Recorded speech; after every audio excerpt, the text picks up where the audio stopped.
debido a la enfermedad me encuentro cesante. Antes de enfermarme y en el proceso de diagnóstico, yo me desempeñaba como secretaria administrativa y como cajera bancaria. Y bueno, básicamente la enfermedad, a mí me diagnosticaron de fibromialgia. Como les comentaba anteriormente, fue como de mala gana que en realidad me dieron el diagnóstico, porque dentro de todo un proceso de muchos exámenes y muchos tratamientos que no servían, que aumentaban dosis, etcétera, luego de eso hubo un punto en el que ya no podía aguantar ese tipo de trato, el que me estuvieran llenando de medicamentos. Llegué a tomar más de 6 medicamentos diarios sin tener un diagnóstico todavía. Entonces, cuando ya exigí que por favor me dijeran qué es lo que tenía, el doctor me dijo que era fibromialgia y hacía secas, o sea, no me dio una explicación de qué se trataba, no me dio nada más que un nombre, una etiqueta. Y luego de eso, durante todo ese proceso de buscar qué es la enfermedad, qué era lo que tenía, perdí un trabajo que yo me desempeñaba como cajera en lo que debería ser el servicio de Prosegur, como servicio de valores a nivel como internacional, como servicio de valores, Brinks, Prosegur, etc. Yo trabajaba como cajera en la tesorería. Entonces realizaba un montón de movimientos constantes, tenía que contar cantidades enormes de dinero diaria, y llegó un punto en el que porque todo esto empezó por un accidente, de hecho. Yo no lograba entender cómo era posible que un accidente me desencadenara un montón de síntomas que empezaron con un dolor de espalda. Y en este primer trabajo de cajera, llegó un punto donde yo llegaba a llorar al momento de realizar los trabajos. Yo no podía levantar los brazos de esta forma, y era parte del procedimiento que tenía que hacer, no sé, 15 veces al día. Cada bolsa que uno abría debía levantarla hacia la cámara, y no era capaz de hacer ese movimiento. Entonces estaba a cada rato llamando al monitor que ellos me levantaran las bolsas, etcétera, y se surgió un problema. Ya no podía trabajar normalmente, no podía ser autónoma en mi trabajo, y llegó un punto donde mi jefe me dijo, básicamente me dijo, tienes que elegir o tu dolor de espalda o el trabajo. Y obviamente en todo ese proceso, en esa presión que tenía, aparte de eso, el no poder realizar todos mis trabajos con normalidad, me andaba quedando dormida en todas partes, me costaba mucho mantenerme despierta, me costaba mucho mantener la concentración, y como era un trabajo tan delicado, porque estamos hablando de miles de millones de pesos que pasaban por mis manos, también había un estrés de por medio, y yo tomé la decisión de renunciar al trabajo. Ni siquiera quise esperar que me despidieran, porque yo ya veía lo que iba. Si el jefe, la persona que estaba a cargo de todos, me dijo que tenía que elegir entre un dolor de espalda o el trabajo, me lo dejó súper claro en ese momento. No pude hacer más. Entonces tampoco quise dilatar más la situación, porque sabía que iba a ser despedida, y preferí renunciar, escoger mi dolor de espalda. Claro. Eso fue el año 2017. 2017. ¿Cómo fue el accidente, Nata? Iba saliendo del trabajo, me había pasado a buscar mi pareja, íbamos en el auto, y una camioneta que iba en sentido perpendicular a nosotros pasó un disco pare, una señalética no la respetó, e impactamos de lleno a toda velocidad en la puerta del copiloto de la camioneta, porque era una camioneta gigante. Nuestro auto quedó como acordeón prácticamente, la camioneta no le pasó nada. Y aparte de eso, yo iba en una mala posición, porque yo trabajaba en ese entonces también para la misma empresa. Como era cajera, me iba moviendo distintos sectores, y estuve un tiempo en atención a clientes, y ahí tenía que ir con tacos, tenía que ir de chaqueta formal, etc. Entonces yo hice el movimiento para sacarme los tacos, y cuando me estaba ya sacando los zapatos, miro nuevamente hacia arriba y veo el jeep cruzándose nosotros. No hubo velocidad, no hubo tiempo para poder reaccionar. No fue como un frenazo anterior, nada. El tipo se pasó rápido de la señalética, y nosotros le impactamos a la velocidad que íbamos. Y la persona que salió más herida en ese entonces fui yo, porque como iba del copiloto, iba sin el cinturón, y aparte de eso en una posición que no es la posición correcta para ir en un auto. En ese momento me acuerdo que me azoté contra el parabrisas, me impacté en la frente. De hecho, todavía tengo una leve cicatriz, y tengo fotos también del momento, que en sí era una herida, nada, ni siquiera necesitó un punto, era una herida súper superficial, pero sí sangré un montón. Y luego de impactar con el parabrisas, me golpeé hacia atrás y no sé de qué forma estaba entre el tablero del auto y el asiento, en el suelo del auto, con las rodillas en el pecho. O sea, me moví por toda la parte superior del auto y quedé atrapada adentro. No. Luego de eso ya me tuvieron que sacar, me entablillaron, me llevaron al hospital. Tuviste Pero no lo me que se hicieron, no llaman, me hicieron un escáner, no me hicieron ¿no? radiografía, no me hicieron nada porque yo estaba consciente, en todo momento estuve consciente. De hecho, estaba muy eufórica, estaba muy enojada porque en todo momento, en palabras muy chilenas, estuve puteando al otro conductor que cómo era posible que no respete una señalética. O sea, yo estaba entablillada, agarrando a elevadas a la otra persona, entonces a todas costas se veía que yo estaba bien. Si estaba consciente, aparte de eso, estaba insultando al otro conductor, entonces no me veía como no había cierta gravedad visiblemente, aparte que era una herida súper superficial. Si bien me quedó una cicatriz y todo, era un accidente, no fue grave tampoco. Pero María. luego de eso, los 3 días, comencé con los dolores de espalda. Y de hecho fueron los 3 días que me dieron de observación, me dijeron que podía presentar cualquier tipo de síntomas, principalmente se preocuparon por el golpe en la cabeza, dijeron que podía tener vómito, dolor de cabeza, mareo, etcétera. Pero yo no presenté ninguno de esos síntomas en ese entonces, pues lo único que presenté al tercer día fue un dolor en la zona lumbar, demasiado fuerte, que me costaba sentarme, me costaba levantarme, entonces así surgió. Te quería preguntar si en estos 3 años, o bueno, desde el accidente que tú dices que es muy inmediato, que empezaste a sentir los síntomas, ¿tú Sí. has tenido algún examen, resonancia magnética o algo que te De hecho, observe? sí. Sí. Luego de eso, como presenté los síntomas, se surgió todo el problema con la pérdida del trabajo, etcétera. Ahí yo ya me vi en términos de tener que buscar un especialista porque hasta ese entonces yo había ido solamente a un médico general, urgencias en un hospital, etcétera. Y en el cual cada vez que iba a urgencias siempre se me dijo que era estrés, que era propio del accidente o que estaba con demasiado estrés laboral, por lo que el dolor de espalda siempre lo atribuyeron al estrés. Entonces yo obviamente sentía que el dolor no era muscular, no era un dolor normal, porque no, para mí no cabía en la cabeza porque era un dolor como punzante, un dolor como un hormigueo, como una sensación como... Se sentía muy distinta la piel, se sentía un ardor, era un dolor muy raro como para hacer estrés según yo. Entonces empecé a ver médicos particulares y ahí ya me hicieron todo un abanico de exámenes, primero exámenes de sangre para descartar algún tipo de infección, para descartar la presencia de alguna enfermedad previa, etcétera. Y en esos exámenes solamente estuvo alterado el anticoagulante lúpico, que luego me dijeron que no tenía relación con nada, es como un antecedente X. Y me hicieron una radiografía de cuerpo completo, o sea, columna y piernas completas. Aparte de eso, como en la radiografía no se veía nada, absolutamente nada, o sea, estaba todo derecho, todo bien, me mandaron a hacer resonancia magnética, primero en la zona lumbar, tampoco se vio nada, luego de eso me mandaron a hacer a la cadera, a la zona sacroiliaca, y luego de eso, como fui presentando más síntomas de índole neurológica, tuve varios episodios de pérdidas de conciencia que me desmayaba en cualquier momento y fue grave. Entonces, luego de esos episodios acudí al neurólogo y el neurólogo también me tomó resonancias de cerebro. Entonces, hay exámenes de imagen, exámenes de sangre, incluso electroencefalograma, también por este tipo de síntomas, tuve un electroencefalograma normal y otro con privación de sueño, porque también empeoraban los síntomas, mientras menos podía dormir, más insomnio, más empeoraban los síntomas. Pero luego de todo eso, estaba todo normal, no... Lo único que salió alterado fue el anticoagulante lúpico y una infección por estreptococos.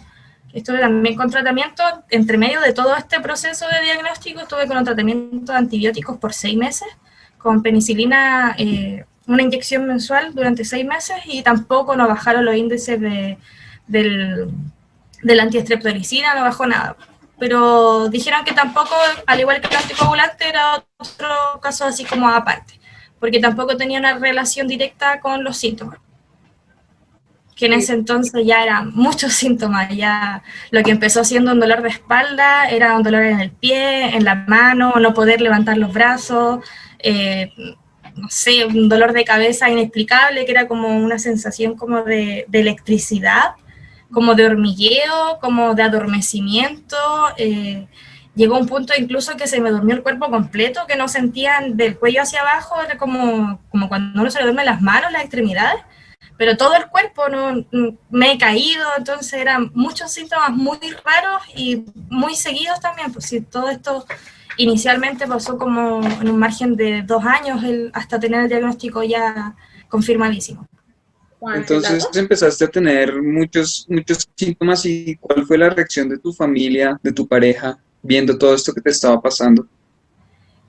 Preocupación principalmente. Yo, bueno, con mi familia biológica, yo no tengo una relación cercana porque yo vivo en Iquique y toda mi familia, y de hecho donde yo me crié fue en Temuco, que es a 2000 kilómetros aquí en Chile de distancia. Entonces, una relación como cercana con mi familia, como de que ellos puedan evidenciar y ver los síntomas, nunca ha sido así porque nunca he compartido con ellos más de una semana seguida, por ejemplo, que son como las visitas. Pero mi pololo, que mi pareja con quien yo vivo, y su familia sí notan mucho el cambio porque yo siempre fui una persona muy independiente. De hecho, yo vivo sola desde los 17 años y para mí era absolutamente normal trabajar, estudiar todo al mismo tiempo. Era una persona con un ritmo de vida muy acelerado. Entonces, después cuando empezaron a ver que tenía que pedir ayuda para hacer ciertas cosas o que ya no era capaz de permanecer despierta, yo llegaba del trabajo y lo intentaba dormir. Luego despertaba durante las noches, pasaba noches enteras sin poder dormir. Entonces vieron cómo aparecieron los síntomas y cómo perduraron en el tiempo esos síntomas. También de parte de su familia una preocupación constante porque, por ejemplo, mi suegro, él tuvo una cirugía en la columna, por lo tanto comprende de cierta forma cómo es el tipo de dolor que yo le describo. Entonces me acompañaba el neurólogo, como que han estado ahí, han estado presentes. Pero independiente de todo eso, yo igual hago una autocrítica porque yo no permito que me ayuden más allá de lo que yo, como que lo que logro hacer que dejen hacer, porque no me siento cómoda. Pues, sí, como les digo, yo tenía un ritmo de vida demasiado acelerado. A los 17 años trabajaba, estudiaba, ya vivía sola, era independiente completamente. Y aparte de eso, siempre con metas bastante altas. Si tenía que trabajar en 2 lugares al mismo tiempo, trabajaba en 2 lugares al mismo tiempo. Pero después ese como porrazo que me dio la vida de no poder levantarme una mañana, de no poder, por ejemplo, ducharme, que todos me decían, no, date una ducha relajante, va a ser lo mejor para tu dolor de espalda, pero no logro estar de pie en una ducha. Entonces fue y ha sido muy difícil, pero tampoco dejo que se visualice. De eso igual es culpa mía porque mientras soy capaz de hacer algo, intento hacerlo. Y si sé que tampoco soy capaz y soy terca, igual lo intento. El otro día, por ejemplo, intenté cargar el bidón de 20 litros de agua y ponerlo en el dispensador y se cayeron como 10 litros, se rompió entero, tuve que secar la cocina. Así que al menos ahí una autocrítica todavía no logro visualizar bien cuáles son mis límites y respetarlos, porque es un cambio muy grande para mí sentirme como un cuerpo de 80 años y tener 22. Y aparte de eso, como recién cuando estaba comenzando en el proceso de luchar por lo que uno quiere, etcétera, es difícil. Claro. Y lo más difícil para mí fue eso, como bajarle el ritmo por dolor, por síntomas, por no poder concentrarme, por olvidarme qué es lo que hice.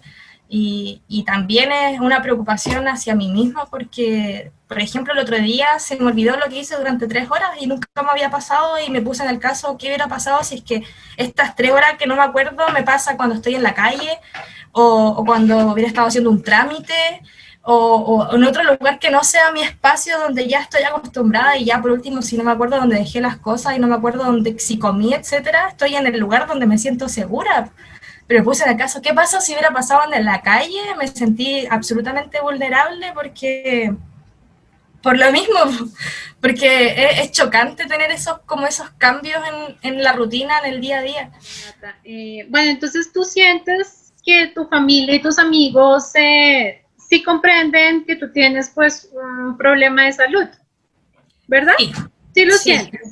que yo igual intento como educarlos tanto a mi familia, aunque no vivo con ellos, y a mis amigos, siempre les estoy como dando pequeñas reseñas de lo que es, de lo que se siente y de lo que vivo, para que entiendan de repente por qué tengo que cancelar un plan o por qué cancelé 3 veces seguidas, etcétera, porque igual para mí es importante que ellos sepan al menos y aunque no me deje ayudar tanto, por último que estén al tanto de lo que estoy viviendo y por lo que puedo y por lo que estoy pasando. Vale.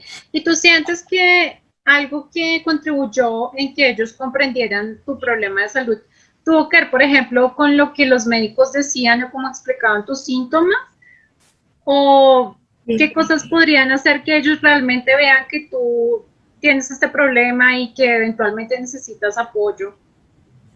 Yo creo que principalmente, como yo vivo solamente con mi pareja, aunque tenemos una relación muy estrecha con su familia, él es la persona que más ve esos cambios de síntomas, el que más ve, sin que yo tenga que decírselo, porque soy muy terca y estoy trabajando en eso, pero de verdad hay veces que me siento muy mal y aún así me paro, aún así hago las cosas y no me permito descansar a mí misma, pero él es la persona que, independiente de que yo no quiera demostrar lo que me estoy sintiendo, se da cuenta de esos cambios.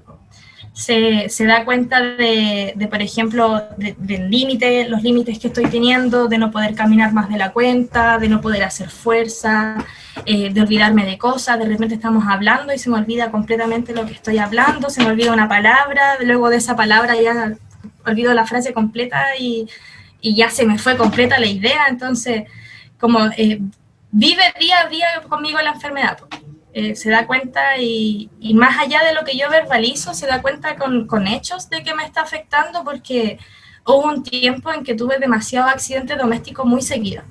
Me quemé las manos con agua, no era capaz de, por ejemplo, creo que en todo el mundo comemos mucho tallarín, muchos fideos, y estaba dando vuelta la olla con el agua para colar la pasta y no me dio la fuerza en realidad, sentí como si hubiera sido como una descarga eléctrica, no sé, como un tirón en el brazo, y se me dio vuelta la olla encima, me quemé las manos con agua hirviendo, me quemé las piernas con agua hirviendo.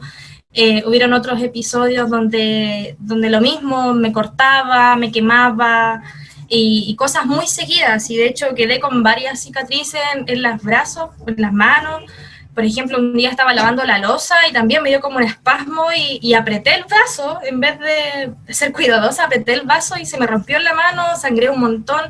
Aparte de eso, que por esta cuestión del anticoagulante terúpico, coágulo súper lento, estuve sangrando un montón de rato, dejé una hilera de sangre desde la cocina al baño, entonces es testigo de todos esos accidentes domésticos que la única explicación no es ni torpeza, ni no sé, ni querer equivocarse a propósito para no hacer las cosas, flojera, etcétera. No, vale. Es algo que va mucho más allá de la voluntad.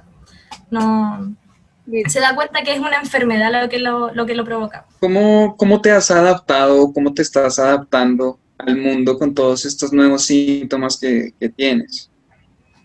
Me cuesta un montón porque no puedo trabajar. De repente me siento, por ejemplo, el otro día cuando el episodio del bidón, tuve un quiebre. Yo, si bien intento y me aplaudo a mí misma por siempre estar con buen ánimo, verle el lado positivo a casi todas las cosas, porque me he dado cuenta que no vale la pena ir como en contra de algo si ya estoy enferma, ya tengo que adaptarme, tengo que fluir. Pero ese día, cuando ya me di cuenta de que ni siquiera fui capaz de poner un bidón, que pesará ¿cuánto? 15 kilos, máximo 20 kilos, ahí tuve un quiebre, me puse a llorar inmediatamente. Lo primero que hago fue hablarle a mi pareja, así, amor, se cayó, estaba la pura cagada, está lleno de agua, lo siento, rompí el bidón. Entonces ahí fue como, de repente me dan esos bajones cuando yo estoy así como muy segura, no, yo puedo, no, sí sé que puedo, y me doy cuenta que no puedo. Ahí me dan esos pequeños momentos de tristeza que por suerte me saben contener, porque no logran deprimirme más del episodio, no logra pasar más allá de eso. Pero sí. Y aparte de eso, no presionarme tampoco me cuesta. Sé que muchas veces me presiono porque debería estar consciente de que no puedo levantar 20 kilos o 15 kilos. Pero sí, sí me ayuda. Sí me doy cuenta de cuáles son las cosas que no puedo hacer que antes sí podía, que ahora sí me cuestan, que no, por ejemplo, ya no puedo leer un libro, no me concentro, ya son muchas de las cosas que me hacen dar cuenta de lo que tengo, pero también adaptarme al ritmo me ha ayudado como a que no me afecte más allá de lo que ya me está afectando. Natalia, y cuéntanos un poco sobre si alguna vez has pasado por esto, qué tipo de agresiones, maltratos e injusticias, y acá lo puedes pensar también en el contexto de visitas médicas, en la sociedad en general. ¿Qué tipo de agresiones, maltratos e injusticias consideras que has pasado y por qué crees que se han presentado estas situaciones? Yo creo que en el contexto médico lo más importante es que existe un prejuicio. Piensan que la persona es hipocondríaca porque, claro, los exámenes salen todos buenos, salen todos limpios, pero hay una dolencia de verdad que muchas veces los médicos no la respetan, no son empáticos.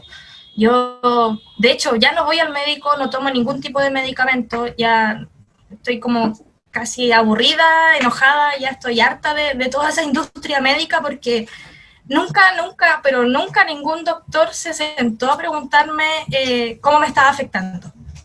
O se sentó a preguntarme, ¿te está haciendo bien el medicamento? Pero más allá de evaluar si subir o no la dosis, sino que de ver si es que realmente hay un impacto en la calidad de vida del paciente.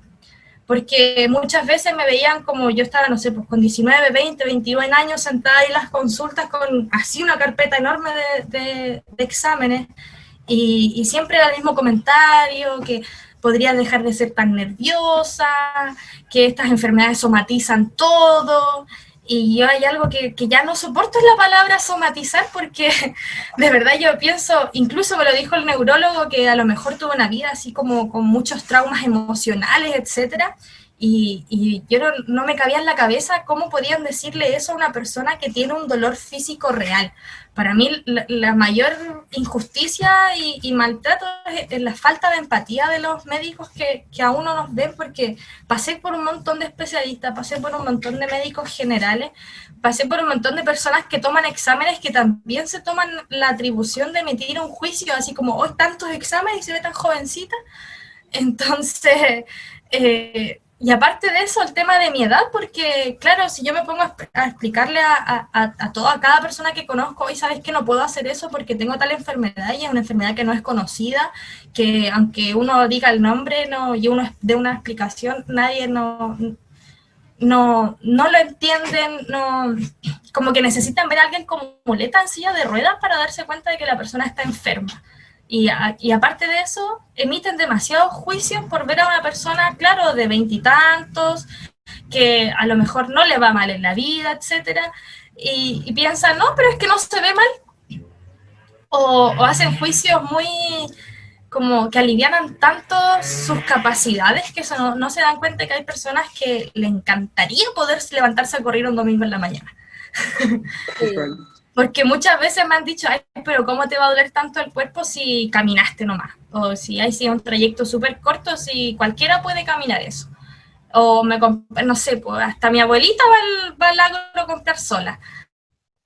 Entonces no se dan cuenta de que son como realidades muy distintas, que son vivencias que cada uno los afecta de forma distinta. O por ejemplo, no sé en realidad si será un síntoma, pero yo desde que me enfermé subí 20 kilos. Y todas las personas, todos me hacían un comentario y me decían, pero ¿estás segura que estás enferma? ¿No será porque estás gordita que te pesa más el cuerpo en las rodillas? Y yo no lograba estar con mis cabales con tanto prejuicio y doy gracias también, por eso me aplaudo, porque siento que hay personas que a lo mejor les afecta mucho más ese tipo de comentarios que a otros.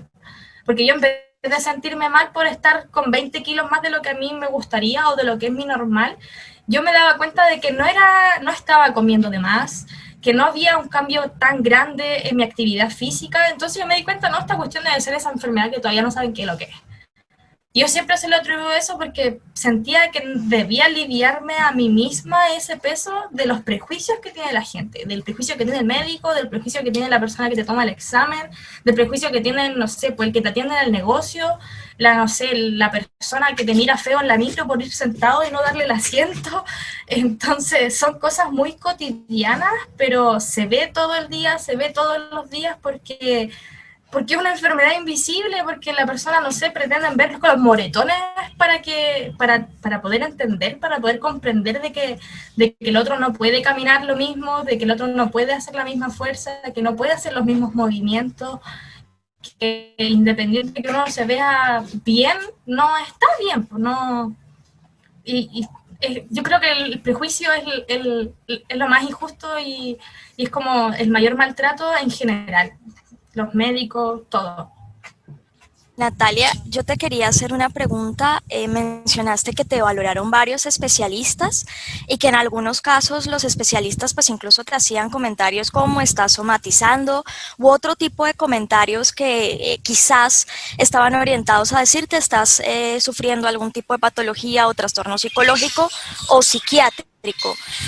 Por casualidad, en esos diagnósticos que tú recibiste, ¿alguien te remitió a psicología o psiquiatría por interconsulta o obtuviste algún diagnóstico en esa área o nunca te remitieron? Y si te remitieron, a ver si fue solamente para que te dijeran que lo que estabas teniendo era somatizar, o sea, lo que estabas sufriendo era una somatización, o si efectivamente te escucharon, te atendieron y te dijeron, sí, tienes esto, pero además te vamos a acompañar porque el tener un diagnóstico de una enfermedad que te establece limitaciones, pues puede ser afectarte psicológicamente con independencia de que estés somatizando o no. Qué pena, la pregunta es como muy larga. No, sí, pero logré entenderla. Sí, a mí el fisiatra, que de hecho fue el tercer médico particular que vi, el primero fue un médico general junto con un equipo de kinesiólogos que se negaron a atenderme, me dijeron que no podían intervenir conmigo porque hasta tener un diagnóstico certero, pues estaba el riesgo de empeorar más que ayudar. Luego de eso fui al fisiatra, el fisiatra me tomó toda esta batería de exámenes para descartar autoinmune, para descartar infección y todos los etcétera sabidos. Y él me dijo que tenía que estar preparada luego de que ya todos los exámenes estaban buenos y que no había una relación entre la antistreptolicina O y la anticoagulante lúpico versus mis síntomas. Ahí me dijo que tenía que estar preparada para llegar al psiquiatra cuando ningún médico logre encontrar un diagnóstico. Y de hecho él me dijo que tenía que estar preparada para lo peor. Esas fueron sus palabras, tienes que estar preparada para lo peor. Y yo le pregunté, ¿qué es lo que sería lo peor? Yo en mi mente pensé, no sé, tengo un tumor cerebral, tengo algo en la médula, no sé, pensé cualquier cosa como, no sé, de película. Y cuando le pregunto si qué es lo que es estar preparada a lo peor, y me dice, no, tú vas a tener que llegar al psiquiatra porque no van a encontrar en la raíz de tus síntomas. Ahí fue chocante para mí porque jamás en mi vida pensé que lo peor sería ir a un psiquiatra, no cabía en mi cabeza que me estuviera diciendo eso. Y luego el neurólogo al que fui es un neurólogo y psiquiatra. Entonces dije, claro, si voy a aceptar la opinión de un médico psiquiatra, prefiero que sea un médico neurólogo y psiquiatra, cosa de que si va a pensar en mi mente y en mi cerebro, que lo vea como un macro y no solamente como una somatización de... Y luego también cuando me dijo de que efectivamente sí yo tenía una fibromialgia, porque de hecho yo fui a este neurólogo psiquiatra luego de haber pasado incluso por el reumatólogo. Yo ya tenía un diagnóstico de fibromialgia y yo no, como había tan poca información, como no me di cosas que que tengo, pero que la fibromialgia no las explica, entonces dije, ya, ok, voy a hacer caso, voy a ir. Y también, como soy muy terca, busqué un neurólogo y psiquiatra porque podía hacer una somatización de. Entonces este caballero me explica y me dice que efectivamente que sí se trata de una fibromialgia, pero que está acompañado de algo más, porque habían otros síntomas de índole neurológica que no era capaz de explicar.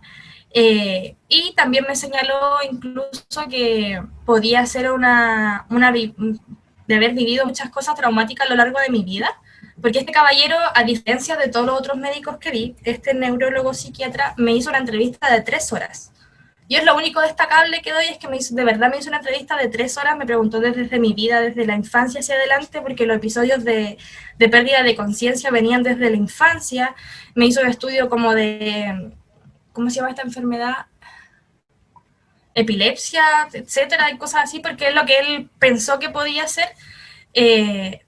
Pero aparte claro, de ver toda esta raíz como de ver todo lo médico, los exámenes, etcétera, también hacía juicios de valor, por ejemplo, cuando me decía que podían ser traumas, me ofrecieron en una oportunidad realizar una terapia de hipnosis clínica regresiva, a la cual yo no accedí, porque para mí acceder a eso era validar su postura de que era una somatización de algo traumático que viví, que estoy bloqueando, y digo, no, yo no estoy bloqueando nada, esto es algo clínico, esto es una enfermedad real, no es una somatización, y dejé de ir a ese médico también.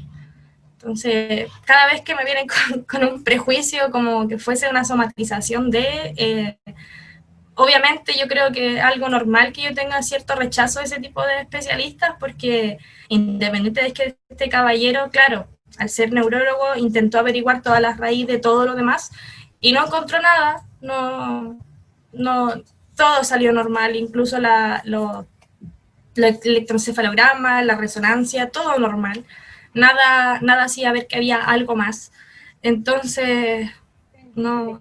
Nata, ¿qué experiencias positivas a nivel personal y social has experimentado alrededor del desarrollo de esta enfermedad?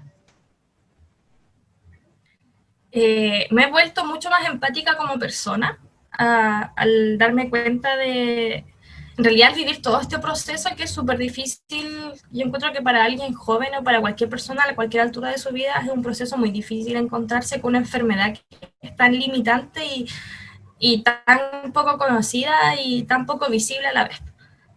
Pero sí me ha ayudado como en mi crecimiento como persona, algo como muy, muy personal, a darme cuenta de cosas mucho más profundas, que impactan mucho más que lo que uno ve simplemente, así como a simple vista.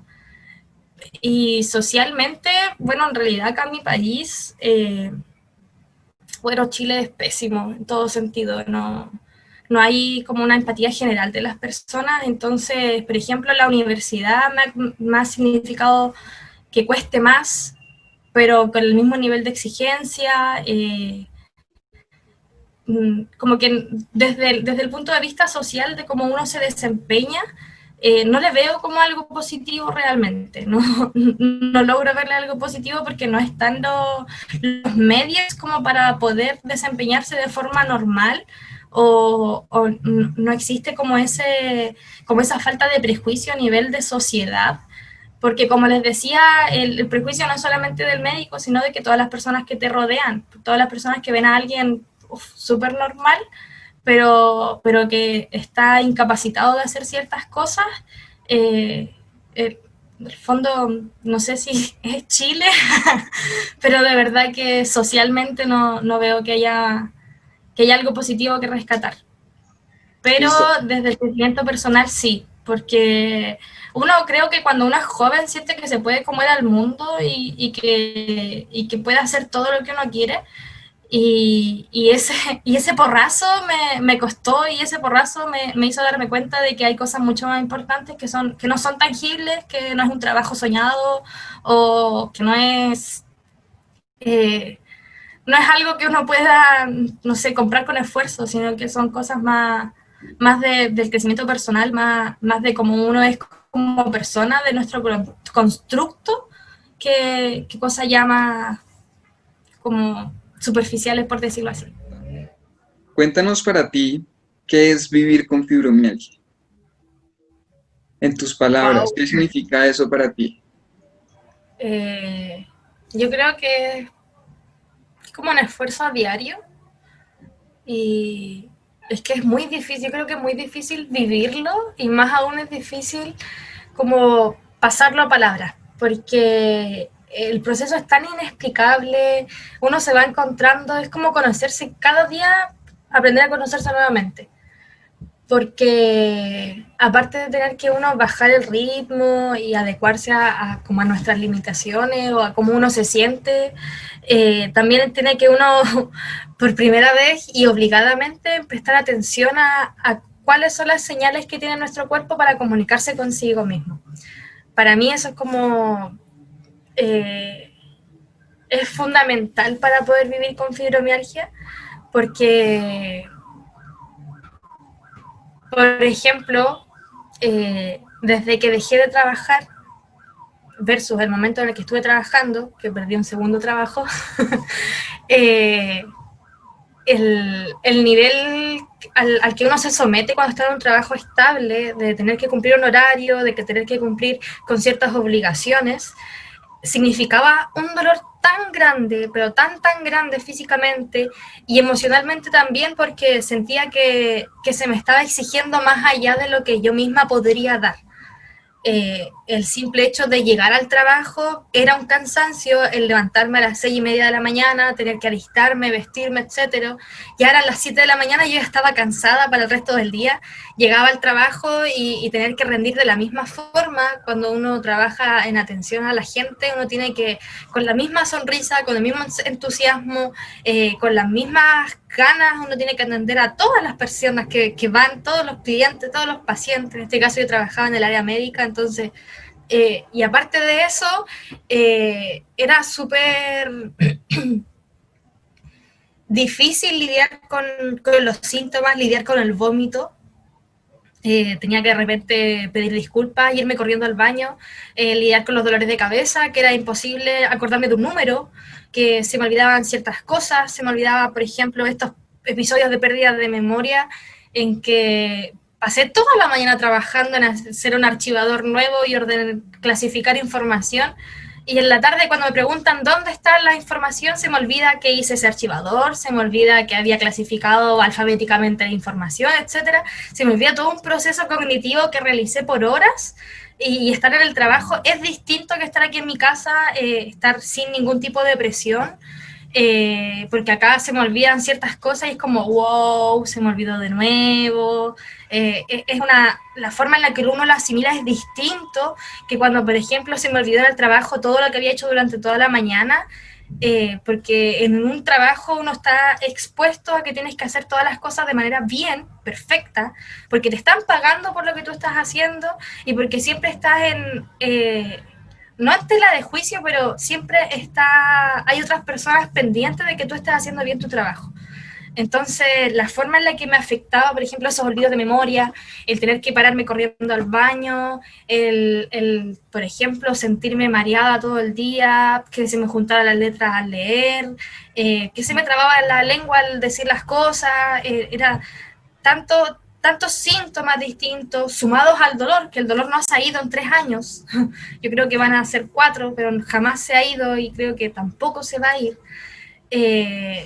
Entonces, yo creo que la forma en la que uno se comunica consigo mismo es demasiado importante, porque en ese periodo en el que yo estaba trabajando, que estaba expuesta a todo ese dolor, a toda esa sintomatología y estar en un lugar incómodo, sentirme vulnerable, y aparte de eso, sentir que tenía que esforzarme 3 veces más porque se me olvidaban las cosas, andaba con una libretita para todos lados y independiente de eso se me olvidaba dónde dejé la libreta. Entonces, en ese entonces, ahí sí me llevó a un despido.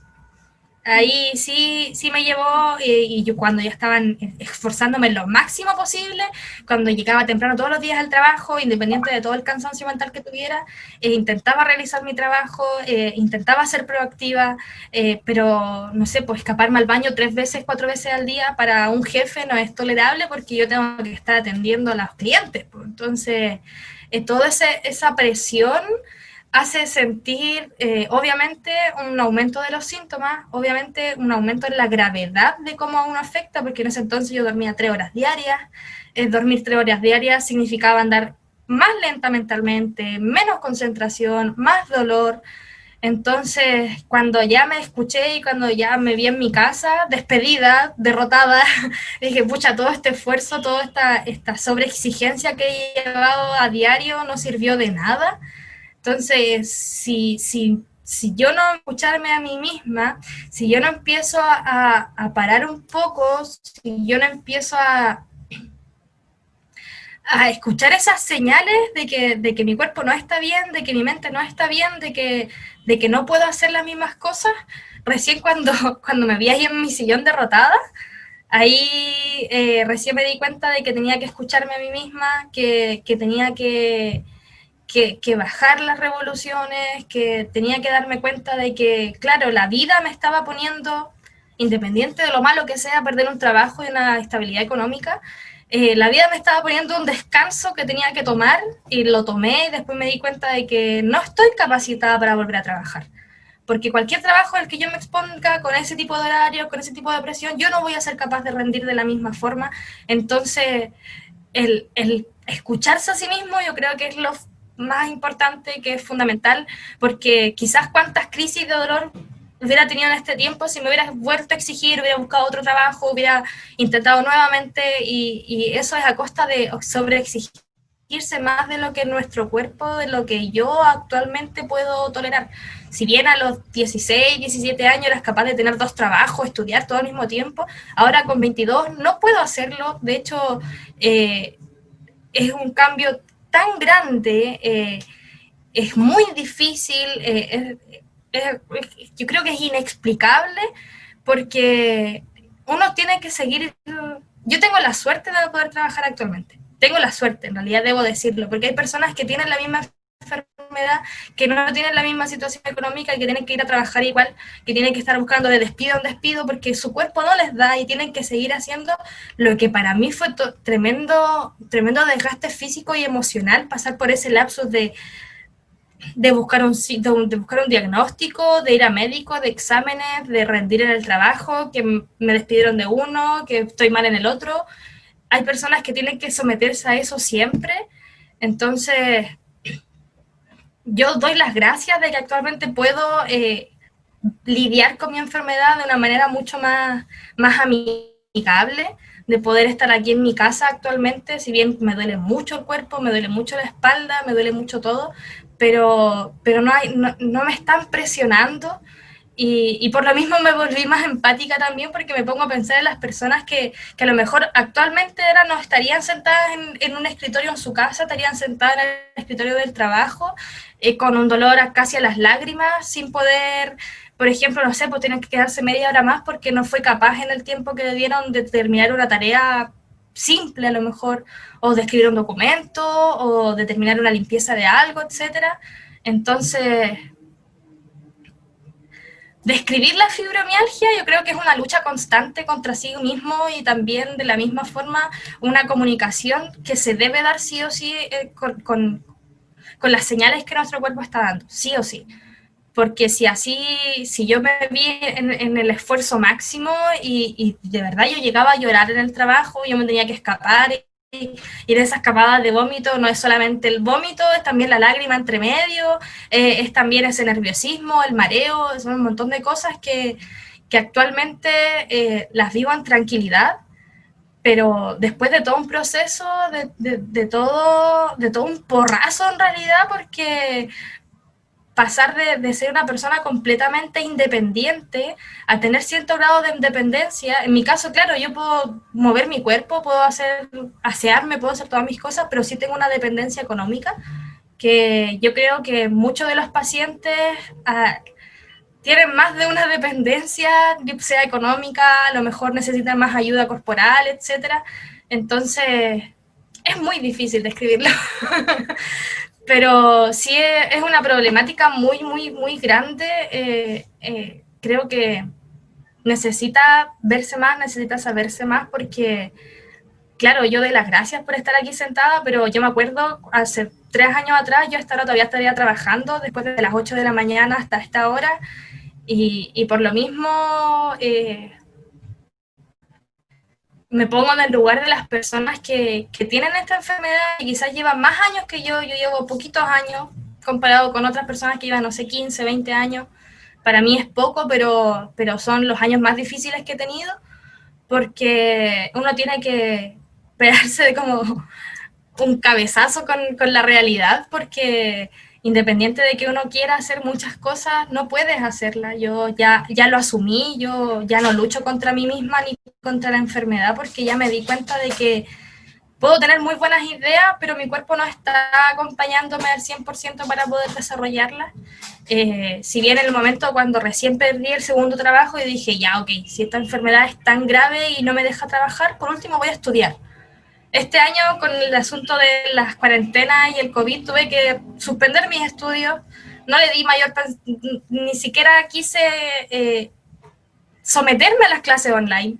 Y dije, no, lo voy a hacer porque ya sé que me afecta la pantalla, ya sé que me afecta el horario, ya sé que me afectan las distracciones, ya sé que no me puedo concentrar de la misma forma. Entonces ya soy consciente de muchas cosas que hace 2 años no era consciente y me sometía al estrés máximo y a un sobreesfuerzo máximo. Ahora simplemente dije, bueno, tengo la oportunidad, nuevamente el universo me está dando un año de no tanto estrés, así que cancelé mis estudios, pretendo retomar el próximo año, y si no se puede, tampoco me voy a estresar porque tengo que tener mi mente concentrada en poder sobrevivir con esta enfermedad, ni siquiera es lidiar a diario con ella, sino que no dejar que me venza ni emocionalmente, ni dejar de que todas estas limitaciones, ni la dependencia económica, ni el no poder continuar nuevos estudios, ni no poder tener un trabajo estable, que no me afecte, porque hay que fluir. Si ahora a lo mejor mis síntomas están muy fuertes, tengo que parar un poco, quizás en 5 años más no me sienta de la misma forma y sea capaz de trabajar un poco más, o quién sabe, hay algún medicamento mágico. Entonces hay que fluir nomás, hay que dejar de ser, tenemos que más acompañarnos a nosotros mismos como pacientes, darnos todo el apoyo que nos da el doctor, que a veces no tiene uno de la parte de la familia, que de repente no está no sé, ni del psicólogo, porque a muchos nos mandan al psicólogo. Ese apoyo tiene que estar siempre en uno mismo, porque al final somos nosotros los que sentimos los síntomas, somos nosotros los que sentimos el juicio, somos nosotros los que nos levantamos y nos acostamos con dolor, y somos nosotros los únicos que podemos, de cierta forma, aprender a convivir con ello. Natalia, yo te quería preguntar, hace un momento cuando estabas hablando de pues todas esas dificultades que tenías con el médico, todos esos médicos que te han visto y que además han sido bastantes, mencionaste el tema del dolor, me llamó la atención que hiciste una mención y es como uno nos llega con un morado, de cierto modo, como uno nos llega con algo visible, entonces el dolor es algo que está interno en nosotros y a veces resulta mucho más difícil comunicarlo por un lado y por otro lado para el médico, para la persona que nos escucha, medirlo. De cierto modo, saber hasta dónde tenemos dolor o incluso creernos que tengamos dolor. ¿Cómo ha sido tu experiencia frente a contar, narrar y comunicarle tanto a los médicos como a otras personas el dolor que sientes, ya que físicamente no se exterioriza, sino que es algo que sientes en tu interior y que tratas de comunicarlos a otros? ¿Cómo ha sido ese proceso de comunicar tu dolor? En un comienzo fue muy difícil, no encontraba las palabras para poder describir el dolor porque, claro, siempre dicen del 1 al 10 cuánto te duele. Pero escalar el dolor, pasarlo de un conjunto de emociones y de sensaciones a un número siempre fue muy difícil, no era capaz de poder cuantificarlo, pero después con el tiempo iba haciendo como distintas asociaciones. Por ejemplo, de la forma más como coloquial de explicarlo, siempre les dije que es como cuando uno se golpea en el codo contra algo que duele desde el hombro hasta la punta del dedo. Es un dolor similar, y le decía, es un dolor similar al que siento en la cadera, que me duele desde el dedo chico del pie hasta el comienzo de la cabeza.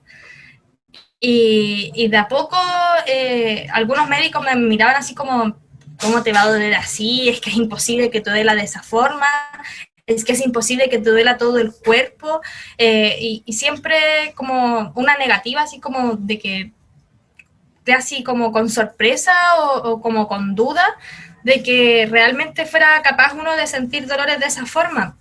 Me acuerdo también que en distintas ocasiones no era capaz de estirar los brazos, no era capaz de mantener los brazos de esta forma, me quedaba uno así, el otro no podía, por ejemplo, contraerlo. Yo le explicaba, doctor, no puedo. Me dice, pero ¿cómo no vas a poder si no tienes nada? Y como, es que de verdad que no puedo estirar el brazo porque el dolor es tanto que se me contrae involuntariamente. Y de cierta forma llegó un punto en el que ya estaba aburrida de ver doctor, doctor, doctor, doctor, que escribí los síntomas. Hice una hoja gigante escribiendo los síntomas. Aparte de eso tenía como tipo diario, como uno está siempre conectado al teléfono, de repente sentía ciertas sensaciones y síntomas así como de un momento a otro, tomaba una nota, notaba hora, sensación, cómo empezó, etcétera.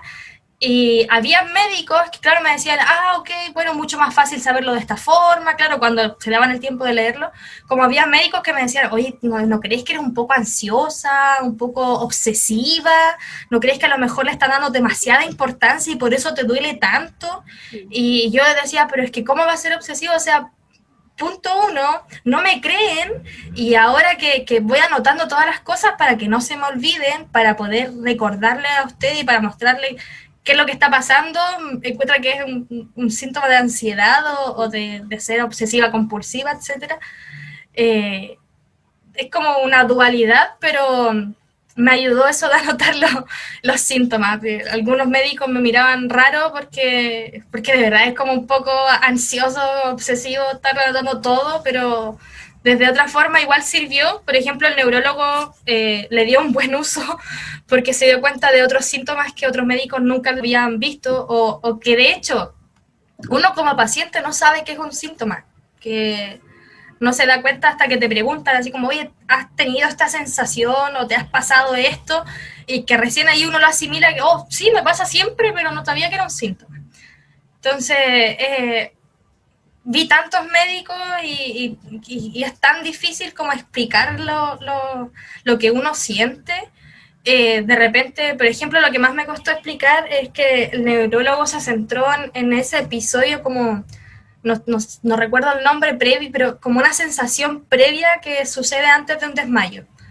No recuerdo el nombre médico, pero el doctor, pero que quería a toda costa que yo le explicara cómo era la sensación previa al desmayo.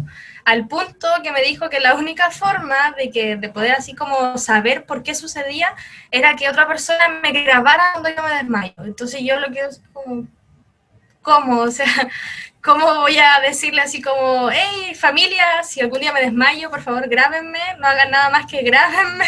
Es raro, pues entonces no fui más. Menos mal no me he vuelto a desmayar porque la última vez era muy de noche como para que se vea en el video. Pero es muy difícil. De repente habían síntomas que, por ejemplo, el del dolor. El dolor primero era un dolor pulsante, yo sentía como que estuviera enterrando alfileres. De repente era un dolor como que quema, como una sensación de ardor, pero de frío a la vez, una sensación de adormecimiento. De repente, por ejemplo, no tolero el frío, y es como súper contradictorio. Me estoy, de hecho, con chaleco en Iquique, donde acá la mínima son 14 grados. Y de hecho yo nací y me crié en el sur, en la 9ª región, donde en el invierno hay menos 5 grados, donde la máxima del invierno son 3 grados, etc. Y después de un par de meses con el comienzo de los síntomas, enfrentarme a no poder estar al frío, no poder estirar la espalda porque se me contraen completamente todos los músculos al momento de estar expuesta al frío.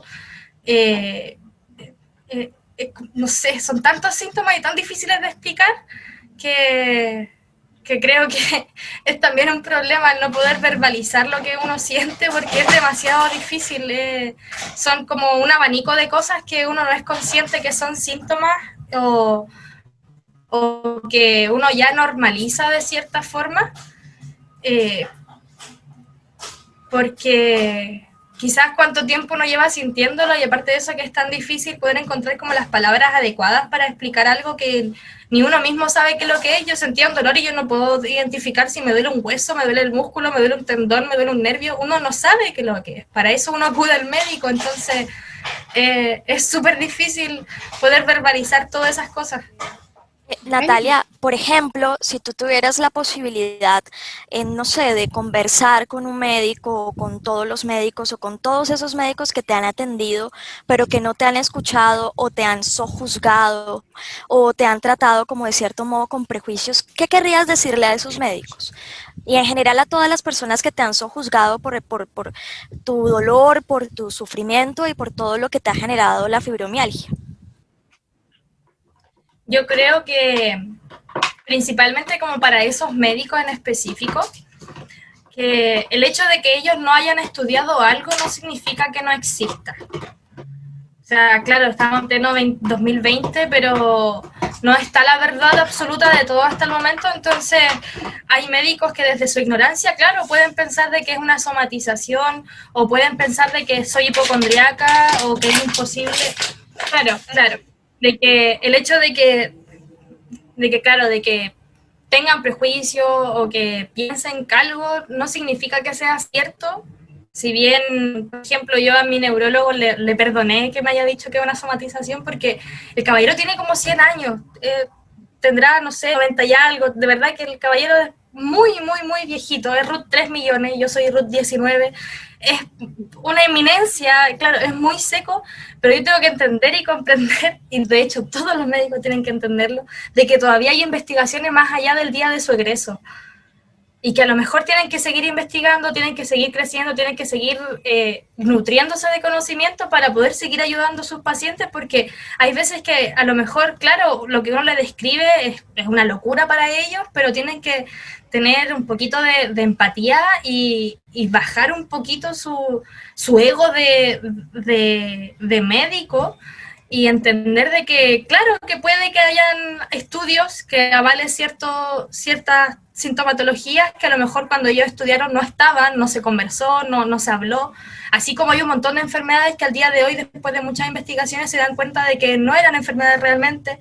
Entonces, de esa misma forma tienen que estar abiertos al conocimiento y abiertos a que hay una realidad distinta de lo que ellos saben y lo que ellos ven, porque así como hay especialistas, como hay expertos en distintas áreas, no pueden pretender de que, claro, porque soy reumatólogo, yo sé todo lo que existe en el área de reumatología, o no sé, distintos médicos creen que porque se especializan en algo son como dueños absolutos de lo que sucede en su área, y hacerles conocer que no, amigo, no. Por favor, es como un llamado general, tienen que ser más empáticos y abrirse a seguir ampliando sus conocimientos para realmente ayudar a la gente, porque no creo que seamos miles de personas las que estemos equivocados y casualmente nos quisimos enfermar y casualmente estamos todos en contra del criterio de diagnóstico de los médicos, sino que evidencia de que realmente falta que realmente tengan esa vocación, porque claro, yo creo que las personas que inicialmente hacen las investigaciones no se van a regir por el trabajo que ya está hecho, van a seguir investigando algo que de lo que todos ya saben, sino que van a empezar a buscar solucionar las problemáticas de distintos pacientes, y es lo que deben hacer porque es su vocación, porque es lo que ellos eligieron para hacer en su vida, y es porque su trabajo, si fuera simplemente, no sé, vender un bono o toma, te vendo un libro, es distinto que cuando un trabajo está involucrado con la vida y con el bienestar de una persona, porque de la forma en que ellos diagnostiquen, de la forma en que traten a un paciente, de la forma en que le hablen, puede determinar demasiado de cómo va a seguir ese paciente futuro. Porque hay personas que a lo mejor les costó un montón juntar la plata para poder ir a un especialista, y cuando ven ese tipo de respuestas se desilusionan y ya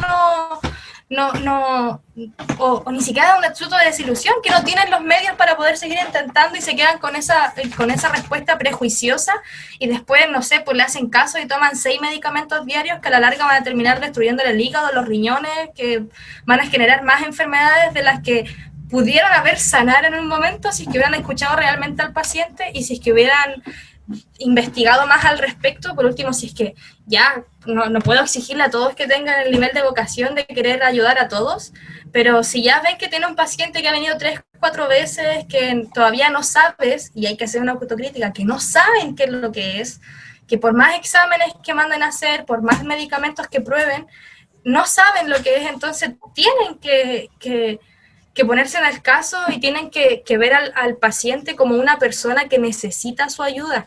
Uno no va a un médico porque me levanté hoy día en la mañana, hoy día de panorama voy a ir al médico. No, uno va porque tiene una dolencia real. Y hay personas que en distintos países que no tienen los niveles socioeconómicos para poder acudir a una buena salud, y esas pequeñas veces que acuden, encontrarse con ese tipo de respuesta, puede cambiar la vida por completo de un paciente. Es muy distinto el médico que te dice, tómese esto, al médico que te explica, mira, ¿sabes qué? Lo que tú tienes, no sé, pues algo neurológico, sucede de esta forma, lo podemos abarcar de esta forma, hay un abanico de opciones que puedes hacer, puedes complementarlo con esto y esto y esto. Es distinto, pero yo creo que la mayoría de las personas se enfrentan a un médico que lo tiene 15, 20 minutos sentado en una silla con preguntas de rutina y que les deja 3, 4 medicamentos distintos.